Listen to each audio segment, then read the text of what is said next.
100 రోజుల పాలన మీద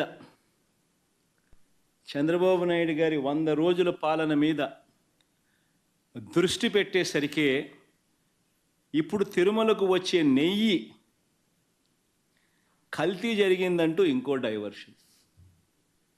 ఇది నిజంగా అన్నిటికన్నా ఇంకా ఆశ్చర్యం కలిగించే పెద్ద డైవర్షన్. ఎందుకనంటే చంద్రబాబు నాయుడు అనే వ్యక్తి ఎంత దుర్మార్గుడు, ఎంత అన్యాయస్తుడు అని అంటే, నిజంగా దేవుడిని కూడా రాజకీయాల కోసం వాడుకోగలగాలి అని ఆలోచన చేయగలిగిన వ్యక్తి ప్రపంచ చరిత్రలో ఎవడు ఉండడు. ఇంత అన్యాయస్తుడు ప్రపంచ చరిత్రలో ఎవడు ఉండడు.